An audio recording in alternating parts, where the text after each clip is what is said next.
In the winter of 1944, the Germans begin to push back across Belgium, trying to regain ground from the U.S. Ninth Army. In this counterattack, they are initially successful. The forces of the American Army are pinned down in a desperate spot. Enter the P-47 Thunderbolts of the 48th Fighter Group, known as the Grim Reapers.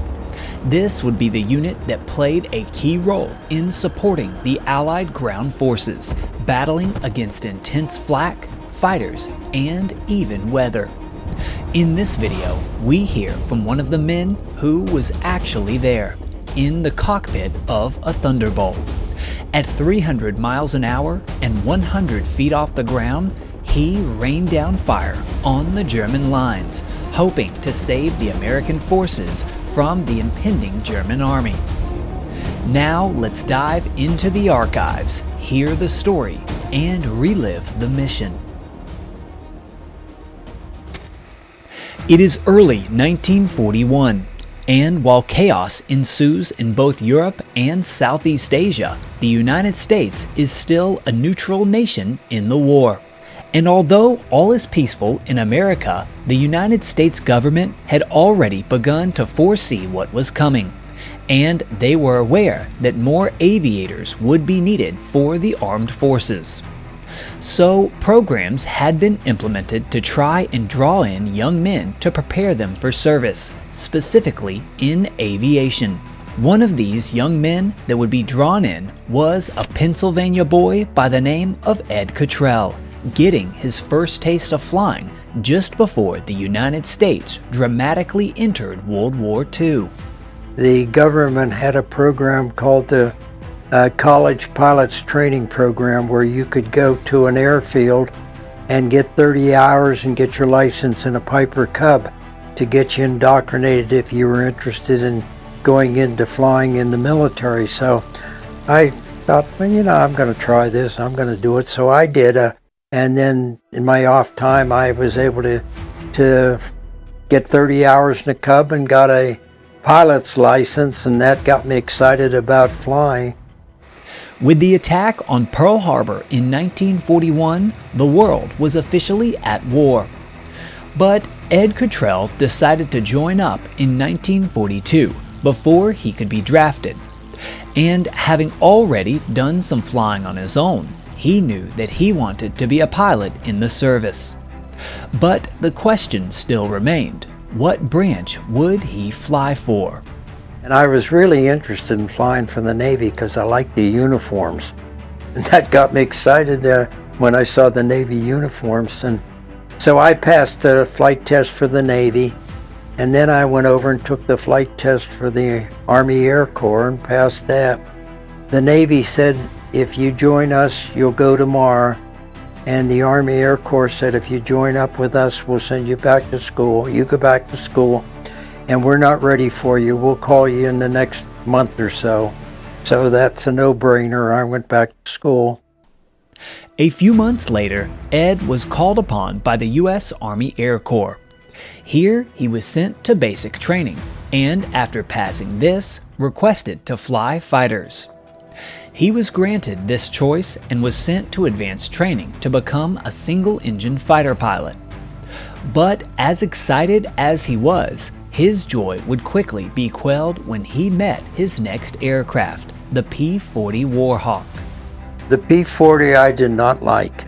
I had maybe 5 hours in the P-40, and during those 5 hours I thought, if I have to fly this P-40 in combat, I'm not sure that I really am going to be very secure. It had power, but it didn't have power. It never had that burst that you needed if you put the additional throttle. The plane just didn't pick up. It had narrow landing gear. You had to be very, very careful every time you landed because you might ground loop it.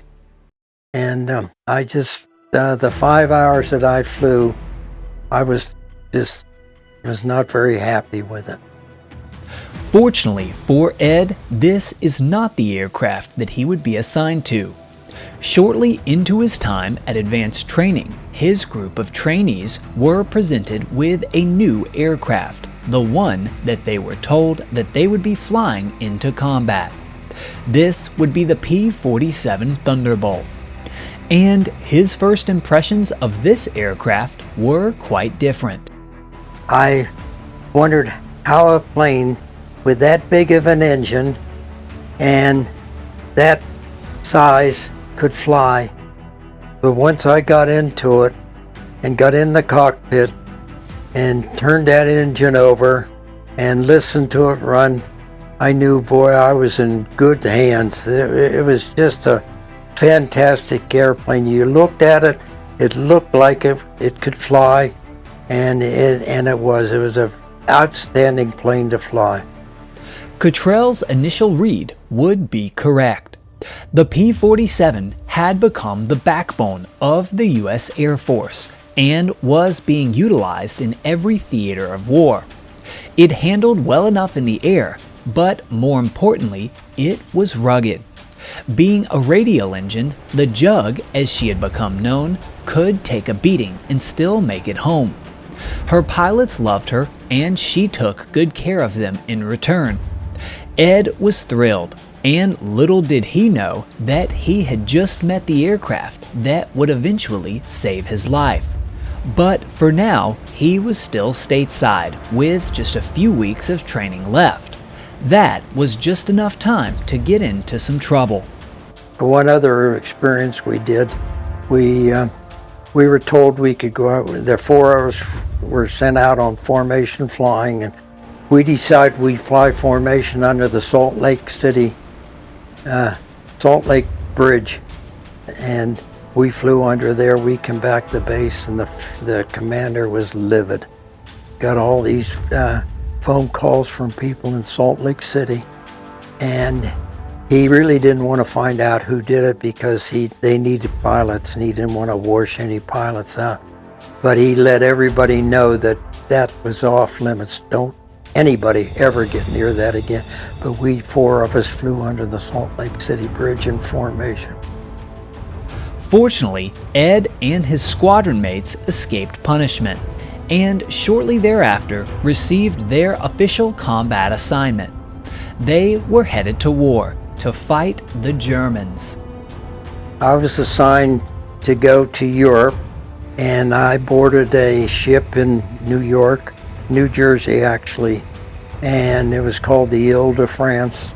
It was a big luxury liner, but it wasn't very luxurious because everything was taken off, and there were like 4,000 troops on board that ship. And we went over and got to England. I was in England a week, and then I was assigned to the 48th Fighter Group. It was around this time that Ed found out specifically what he would be doing as a member of the 48th Fighter Group. And it is not what one might expect. The vast majority of fighter aircraft in the European theater during this time were flying escort missions, protecting the heavy bombers as they struck targets across the Reich. But this was not the case for Ed. The 48th Fighter Group, in fact, was not even a part of the 8th Air Force, but instead the far less known 9th Air Force. And in case you are not familiar with them, not to worry. I have taken the opportunity to pull the entire history of the 9th Air Force from the Army Air Force Historical Office. And essentially, to summarize, the 9th was essentially another arm of the Air Force in Europe, but their goal was quite different than the 8th. The 9th Air Force was specifically assigned as low-level ground support for the invasion force as they pushed into occupied Europe. We were assigned ground support for the 9th Army. That was our mission, was to support the 9th Army. So 99.9% of our missions were dive bombing and strafing. I flew one escort mission in 65 missions. I flew one escort mission, 64 supporting ground group. This role saw heavy use of both the P-47 Thunderbolts as well as the twin-engine B-26 Marauder, which proceeded to provide pinpoint support for General Patton's forces as he spearheaded the advance into Germany. But most importantly, these 9th Air Force groups were assigned to the airfields that were much closer to the front lines than the 8th Air Force. Instead of being safely home in England, the 9th Air Force fighter groups were located at airfields across France so that they could support the infantry and armor divisions in a moment's notice. And it is here, within this force, in late September of 1944, that the 493rd Fighter Squadron, known as the Grim Reapers, received their newest pilot, a young Ed Cottrell. He arrived here with the unit at their airfield in Cambrai, France. Then I was assigned to the 48th Fighter Group, 493rd Fighter Squadron, which was located in Cambrai, which was outside of Paris. And this was, D-Day was June 6th, and I joined the 48th in first part of September. After settling in, he was quickly assigned to an aircraft with a veteran pilot by the name of Lieutenant George Pullis. Pullis was a seasoned flyer with the 48th Fighter Group by the time that Ed Cottrell arrived in the fall. He would essentially become his understudy, learning from him and flying his aircraft on the days that Pullis had off. This aircraft was a Thunderbolt that he had appropriately named R. Mary, a name that was especially fitting now that he would be sharing her with Ed. It was here with R. Mary that Ed Cottrell would officially join the war, flying his first combat mission.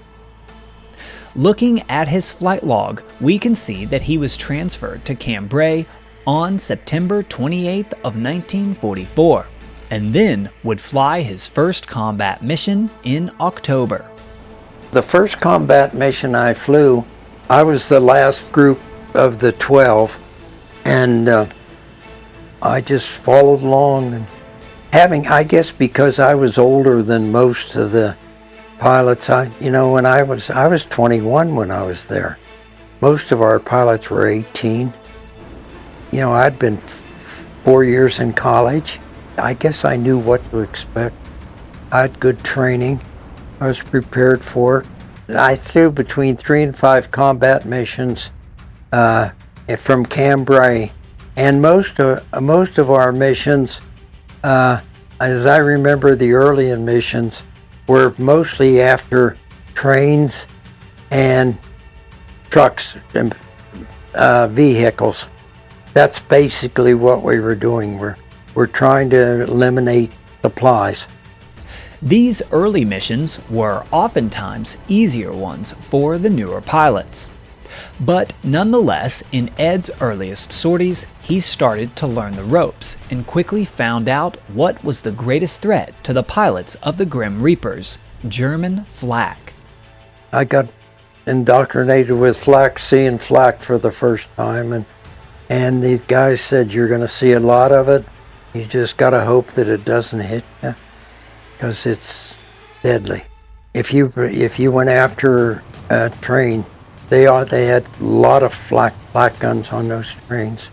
If you went after a supply group, the trucks would stop, and they had flak guns, and they were pretty accurate with that. Flak was our biggest problem. Because these missions often involved very low-level flying, they were typically much more exposed to flak than any other threat.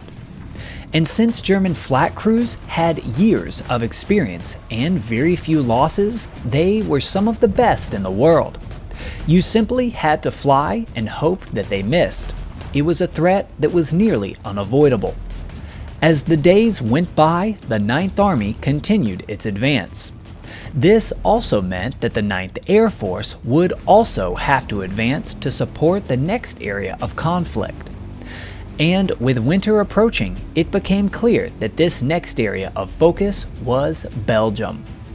Thus, the 48th Fighter Group was transferred yet again to a new airfield in an area known as St. Tron. We got up to St. Tron, Belgium, and it was a beautiful 10,000-foot runway, which all pilots like, particularly landing the 47, because on short runways, you have to be very, very tough to land on a short runway. With 10,000 feet, you could just let it roll, and it was great. From here, Ed Cottrell and the rest of the Grim Reapers continued their support of the Allied ground forces, with Ed himself specifically logging 12 combat missions on the month. And while one might think that combat would get easier as the war went along, this could not be farther from the truth for the Grim Reapers. For as the calendar turned to December of 1944, Patton's Ninth Army pushed into Germany, and the fighting here only got more intense. On December 6th of 1944, this would all come to a head in one of the most memorable missions of the war for Second Lieutenant Ed Cottrell. The weather was terrible. It was like 300-foot ceiling, snow, and we got word that we were assigned a mission to go out to help the Americans that were stalled in the little town of Jülich, Germany. And the Americans were on one side of a soccer field, Germans were on the other side, and we were told that we were to come in and bomb the Germans so that the Americans could advance. According to the briefing, there was a small soccer field near the town of Jülich, and the 493rd had been assigned to bomb the German line here in hopes of helping the pinned down American troops. For this tactic, they would have to come in at low level and use time-delayed bombs. But the weather was poor and visibility was extremely low. That mission, I flew wing to the squadron commander, and our squadron commander was a great pilot. He was really, really fun to fly wing with because he was very careful and very, very meticulous, an excellent leader. So we took off, we flew at treetop level, and then the 47, that's probably like 325 mile an hour, 200 feet above the ground. I made a pass just to see what it looked like and to see where the Americans were. Then we swung around, came back in, and dropped our bombs from 200 feet, skip bombing them into the German side of the field. The bombs exploded, then we pulled up. With this first pass, all appeared to go well. The bombing had worked, and hits were seen, but the fight was not over. The squadron commander, Major Stanley Latiolas, led Ed back for another pass, this time with guns, strafing what was left of the German targets. After this and one more pass, the Grim Reapers turned for home, navigating by instruments back to St. Tron. Upon landing after this long and difficult mission, Ed Cottrell was in for a surprise when he got out of R. Mary. When we returned back from that mission, and I pulled into our little revetment where the plane was parked, the crew chief came out and helped me out of the plane. He said, "I want you to look at this." I had over 30 small bullet holes in the plane from small arms. The Germans firing rifles at us as we came over. I had over 30 bullet holes, and almost every plane in that mission had bullet holes in the plane. And the pilots didn't know they had been hit. I didn't know my plane had been hit. With the low visibility, it was not too clear how effective this attack truly was. But fortunately, the 493rd soon received news that they had indeed exceeded expectations. The following is a memo which was sent from the commander of the 9th Army. Ground observers from 19 Corps report your execution of missions V-89, numbers 8, 9, and 10, as one of the finest feats of flying they have ever seen, noting several direct hits. Early observations indicate complete destruction of these enemy strong points. Signed, Lieutenant General William Simpson, Commanding General, U.S. 9th Army. In addition, I was able to locate this clip from a local newspaper in Louisiana that details the mission from the perspective of Lieutenant Colonel Stanley Latiolas. Lieutenant Colonel Stanley Paul Latiolas has been awarded the Distinguished Flying Cross, according to information reaching here. The citation follows: Stanley Latiolas, Major of the Air Corps 48th Fighter Group, for extraordinary achievement while participating in aerial flight against the enemy on December 6th of 1944.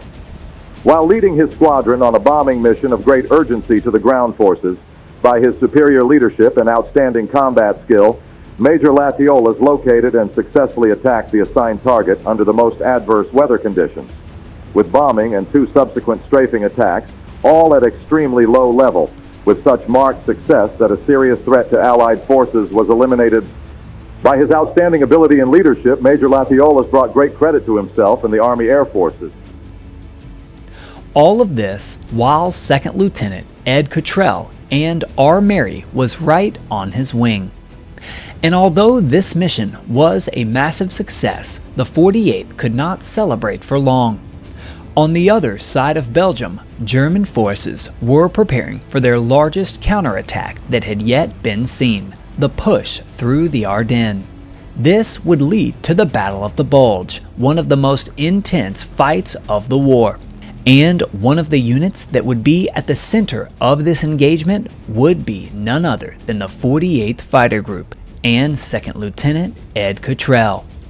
But all of that will be coming soon in the next episode of Ed's story. If you enjoyed this, please consider joining my Patreon so I can interview more veterans and continue to tell these stories. Thanks for watching, and I'll see you next time.